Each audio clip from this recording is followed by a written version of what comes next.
Bab 8. Tuhan bagi para reformis.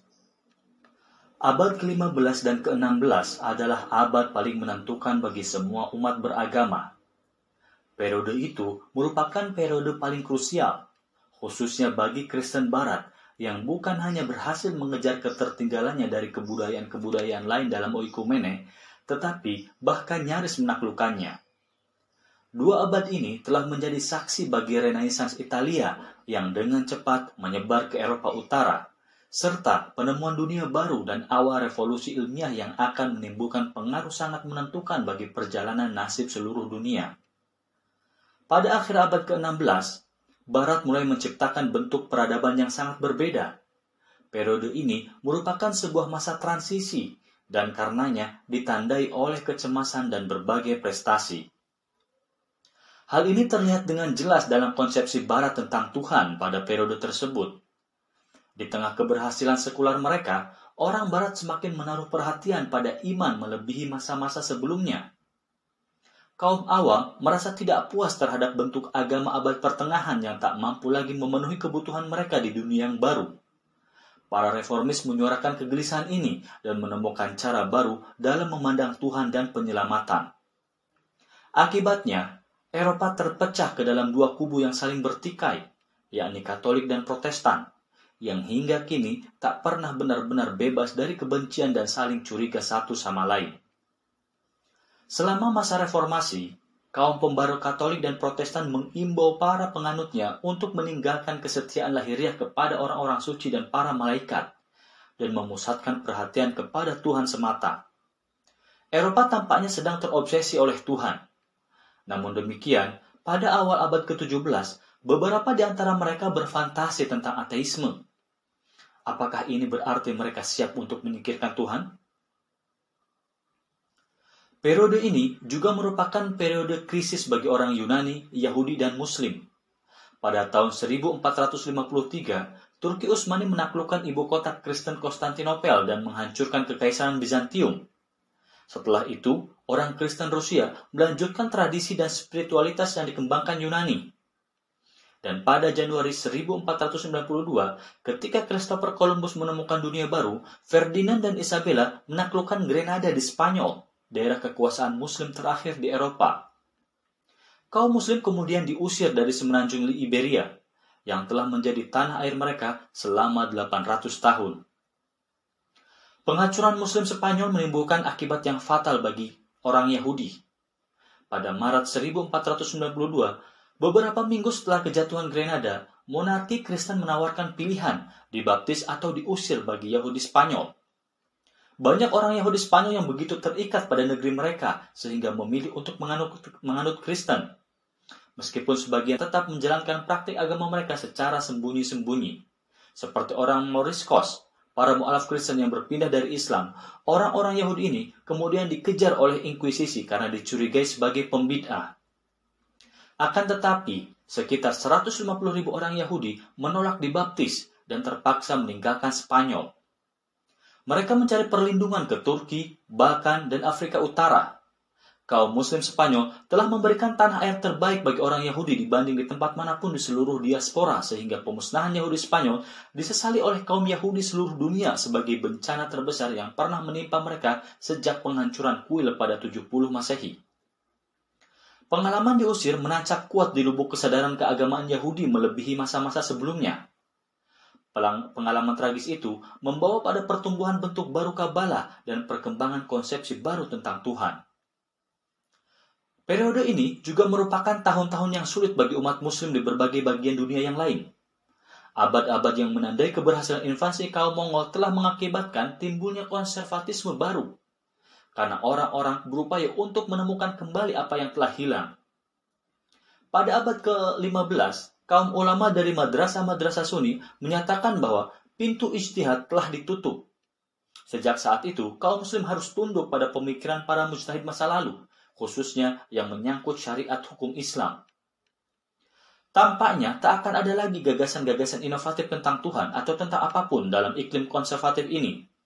Namun demikian, adalah keliru untuk mencatat periode ini sebagai periode kemunduran dalam Islam, sebagaimana yang sering dimukakan oleh orang-orang Eropa Barat. Marshall J.S. Hodgson dalam karyanya yang berjudul The Venture of Islam, Conscience and History in a World Civilization mengatakan bahwa kita tidak memiliki pengetahuan yang memadai tentang periode ini untuk membuat generalisasi yang begitu meluas. Adalah keliru, misalnya untuk berasumsi bahwa terjadi kemerosotan dalam sains muslim pada periode ini, karena kita tidak memiliki bukti yang memadai.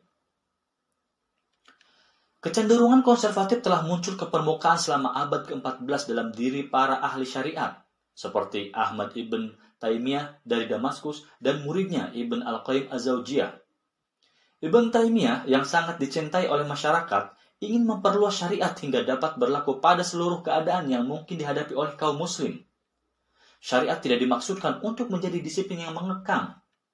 Ibn Taimiyah ingin membuang hukum-hukum yang sudah usang untuk menjadikan syariat lebih relevan dan mengurangi kecemasan kaum muslim dalam menghadapi masa-masa sulit ini.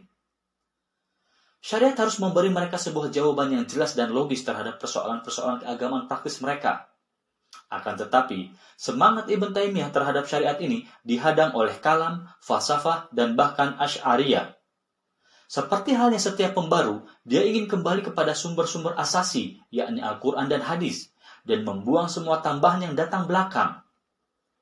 Aku telah mencermati metode teologis dan filosofis, namun ternyata semuanya tak mampu menyembuhkan luka atau memuaskan dahaga. Bagiku, metode yang paling baik adalah metode Al-Quran. Muridnya, Az-Zawjiyah, menambahkan sufisme ke dalam daftar bid'ah ini, dan mengajukan tafsiran harfiah atas kitab suci serta mencela kultus guru-guru sufi dalam semangat yang tidak banyak berbeda dengan para reformis Protestan di Eropa. Seperti Luther dan Calvin, langkah Ibn Taimiyah dan Az-Zawjiyah tidak dipandang oleh orang sezaman mereka sebagai langkah mundur. Mereka dianggap kaum progresif yang bermaksud meringankan beban umat. Hodgson memperingatkan kita untuk tidak memandang apa yang disebut konservatisme pada periode ini sebagai kemandekan. Dia mengemukakan bahwa tak ada masyarakat sebelum era kita ini yang dapat mengupayakan atau membayangkan kemajuan dalam skala yang sekarang kita rasakan. Para pakar barat sering menyebut kaum muslim abad ke-15 dan ke-16 telah gagal mengambil manfaat dari Renaissance Italia. Benar bahwa peristiwa itu merupakan perkembangan budaya yang besar di dalam sejarah, tetapi tidak melebihi atau tidak banyak berbeda dari kebangkitan dinasti Sung di Cina misalnya, yang telah mengilhami kaum muslim selama abad ke-12. Renaissance itu penting bagi Barat, tapi tak seorang pun di saat itu bisa meramalkan kelahiran era teknologi modern yang baru belakangan disadari ternyata telah diindikasikannya. Jika kaum muslim tidak terkesan pada Renaissance Barat ini, tidak secara mutlak berarti adanya kesenjangan kultural yang parah. Kaum muslim tidak mengherankan lebih memusatkan perhatian pada prestasi mereka sendiri yang tak kalah besarnya selama abad ke-15. Kenyataannya, Islam tetap merupakan kekuatan dunia terbesar pada periode ini, dan Barat dengan takut-takut menyadari bahwa Islam kini berada di pintu gerbang Eropa. Selama abad ke-15 dan ke-16 berdiri 3 kekaisaran baru Islam. Kekaisaran Turki Utsmani di Asia Kecil dan Eropa Timur, Kekaisaran Safawi di Iran, dan Kekaisaran Mogul di India. Perkembangan baru ini memperlihatkan bahwa ruh Islam tidak mati, tetapi masih memberikan inspirasi bagi kaum muslim untuk kembali bangkit meraih keberhasilan baru setelah terjadinya bencana dan perpecahan. Masing-masing kekaisaran ini mencapai kemajuan budaya yang luar biasa. Kebangkitan Safawi di Iran dan Asia Tengah secara menarik mirip dengan Renaissance Italia. Keduanya mengekspresikan diri secara luas melalui seni lukis dan secara kreatif kembali ke akar-akar pagan kebudayaan mereka. Namun, di tengah kekuatan dan kebesaran ketiga kekaisaran ini, apa yang disebut sebagai semangat konservatif masih tetap menyala. Jika kaum mistik dan filosof terdahulu, semacam Al-Farabi dan Ibn Al-Arabi, secara sadar membukakan bidang pemikiran baru, periode ini justru menghidupkan dan menegaskan kembali tema-tema lama. Ini sulit untuk diapresiasi oleh Barat, karena para peneliti telah lama mengabaikan fenomena Islam yang lebih modern ini, dan juga karena para filosof dan penyair berharap pikiran para pembacanya dipenuhi oleh citra dan ide-ide masa lalu. Namun dalam hal ini terdapat beberapa kesejajaran dengan perkembangan di Barat pada masa itu. Bentuk baru Syiah 12 telah menjadi sekte resmi di Iran di bawah pemerintahan dinasti Safawi, dan menandai awal permusuhan antara Syiah dan Sunni yang belum pernah terjadi sebelumnya. Hingga saat itu, Syiah memiliki banyak kesamaan dengan Sunni yang lebih intelektual dan mistikal. Akan tetapi, selama abad ke-16, keduanya membentuk kubu berlawanan yang secara amat menyedihkan mirip dengan peperangan sektarian yang terjadi di Eropa pada masa yang sama. Shah Ismail, pendiri dinasti Safawi, naik ke tampuk pemerintahan di Azerbaijan pada tahun 1503 dan berhasil meluaskan wilayah kekuasaannya hingga ke Iran dan Irak di sebelah barat. Dia bertekad untuk menghapuskan Sunni dan memaksakan Syiah dengan kekerasan yang belum pernah dilakukan sebelumnya. Dia memandang dirinya sebagai imam bagi generasinya. Gerakan ini memiliki beberapa kemiripan dengan reformasi Protestan di Eropa. Keduanya sama-sama berakar pada tradisi protes, menentang aristokrasi, dan terkait dengan penegakan pemerintahan kerajaan. Syiah hasil reformasi menghapuskan tarekat-tarekat sufi yang ada di wilayah kekuasaan mereka dengan cara yang mengingatkan kita pada pembubaran biara-biara oleh Protestan. Tidak mengherankan jika mereka mengilhami kekerasan yang sama di kalangan kaum Sunni kerajaan Utsmani yang menindas Syiah di wilayah kekuasaan mereka. Karena merasa berada di garis depan perlawanan terhadap pasukan Salib Barat, orang-orang Utsmani juga mengembangkan sikap keras terhadap warga Kristen. Namun demikian adalah keliru untuk melihat seluruh pemerintahan Iran sebagai fanatik. Ulama Syiah Iran meragukan Syiah reformis ini. Berbeda dengan kaum Sunni, mereka menolak untuk menutup pintu ijtihad dan menekankan hak mereka untuk menafsirkan Islam secara mandiri lepas dari pengaruh para syah. Mereka menolak dinasti Safawi sebagai pengganti para imam. Sebaliknya, mereka menggabungkan diri dengan rakyat guna menentang penguasa dan menjadi pembela ummah melawan tekanan kerajaan di Isfahan dan kemudian di Teheran. Mereka mengembangkan tradisi yang melindungi hak para pedagang dan fakir miskin dari gangguan para syah. Mereka pula yang berhasil memobilisasi rakyat menentang rezim korup Syah Muhammad Reza Pahlavi pada tahun 1979. Syiah Iran juga mengembangkan falsafah mereka sendiri yang melanjutkan tradisi mistik Suhrawardi. Mir Damad, pendiri falsafah Syiah ini, adalah seorang ilmuwan sekaligus teolog. Dia mengidentifikasikan cahaya ilahi dengan pencerahan figur-figur simbolik semacam Nabi Muhammad SAW dan para imam. Seperti Suhrawardi, dia juga menekankan unsur psikologis pengalaman keagamaan. Namun, eksponen terkemuka dari mazhab Iran ini adalah murid Mir Damad, yakni Sadr ad-Din Shirazi, yang biasa dikenal dengan sebutan Mullah Sadra. Banyak muslim masa sekarang memandangnya sebagai tokoh terbesar di antara semua pemikir Islam, dan menyebut karyanya sebagai penggabungan metafisika dan spiritualitas yang telah menjadi ciri filsafat Islam. Akan tetapi, dia baru dikenal di Barat beberapa waktu belakangan ini, dan ketika tulisan ini dibuat, baru satu dari sekian banyak karyanya yang telah diterjemahkan ke dalam bahasa Inggris. Seperti Suhrawardi, Mullah Sadra berkeyakinan bahwa pengetahuan bukanlah sekedar soal memperoleh informasi, melainkan sebuah proses transformasi. Alam al-mithal yang dideskripsikan oleh Suhrawardi merupakan hal penting dalam pemikirannya. Dia juga memandang mimpi dan visi sebagai bentuk kebenaran tertinggi. Oleh karena itu, Syiah Iran masih tetap memandang mistisme sebagai jalan paling memadai untuk menemukan Tuhan melebihi sains murni dan metafisika.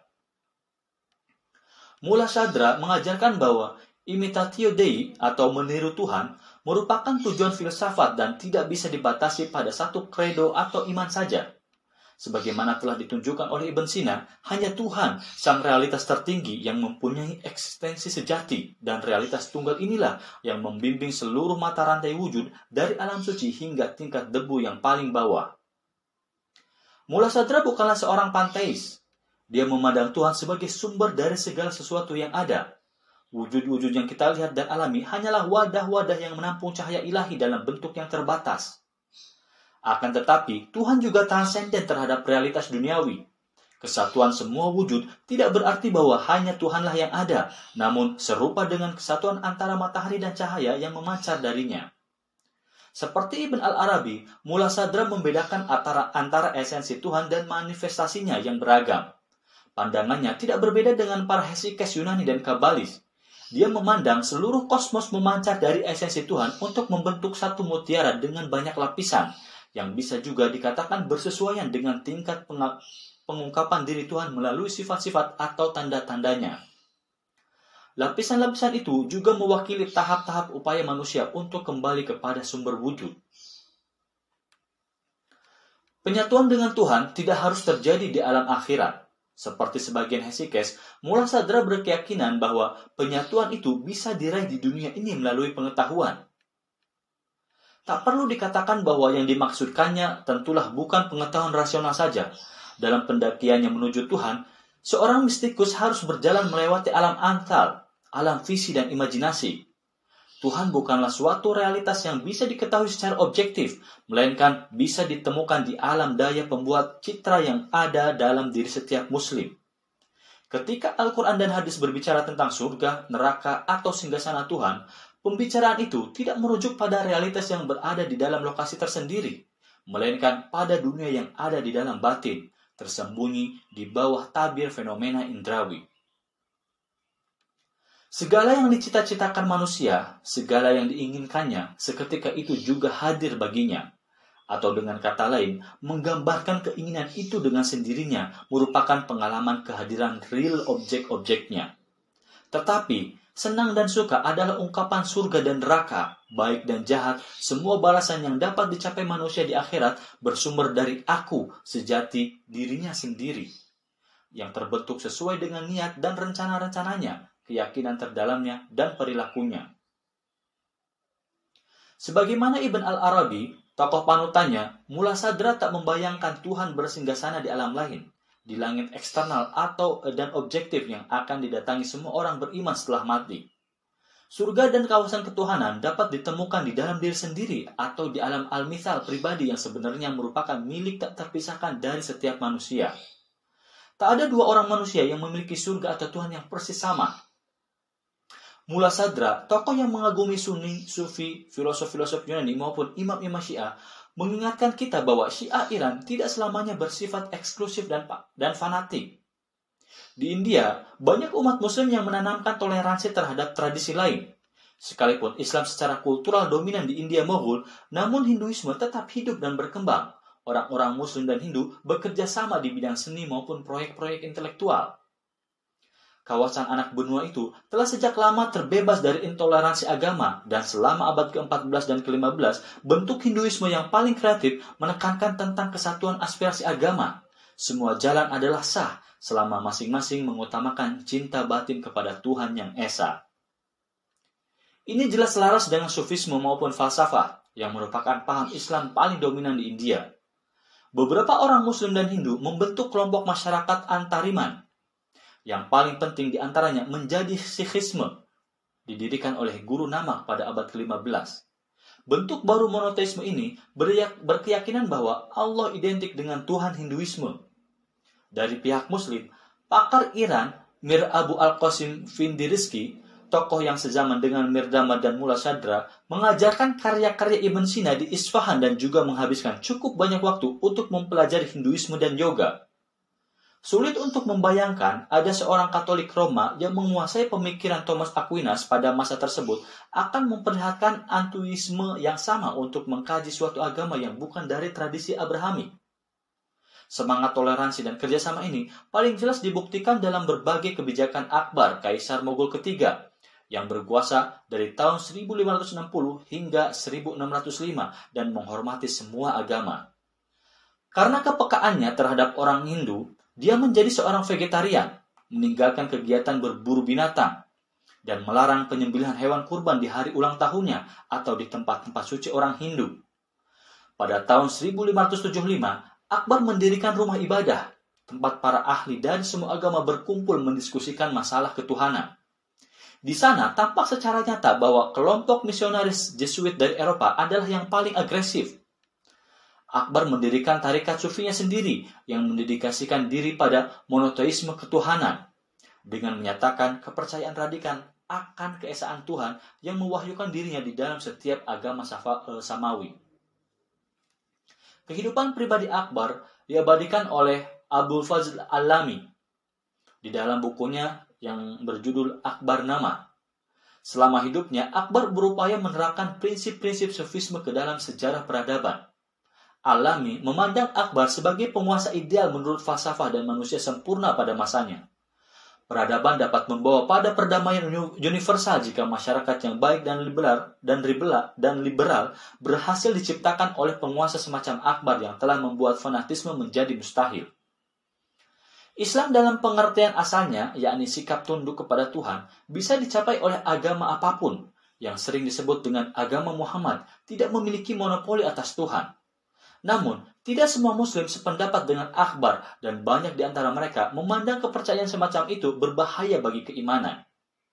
Kebijakan toleransi Akbar hanya bisa bertahan ketika orang Mogul berada dalam posisi kuat. Ketika kekuatan mereka mulai melemah dan berbagai sekte mulai memberontak terhadap penguasa Mogul, konflik agama pun meningkat di kalangan kaum Muslim, Hindu, dan Sikh. Kaisar Aurangzeb mungkin menduga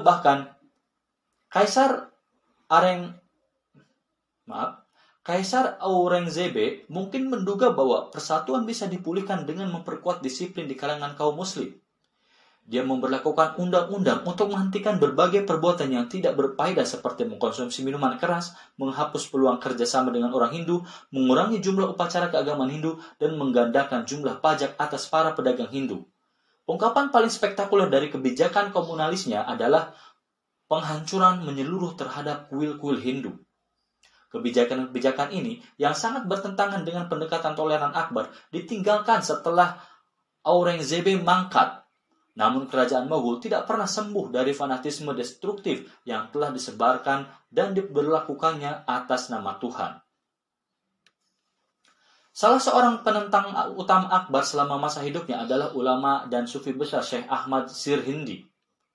Sebagaimana Akbar, dia dianggap sebagai manusia sempurna oleh murid-muridnya. Sirhindi menentang tradisi mistik Ibn al-Arabi yang mengajarkan murid-muridnya untuk memandang Tuhan sebagai satu-satunya realitas. Seperti yang telah kita saksikan, Mula Sadra telah memperkuat persepsi tentang kesatuan wujud.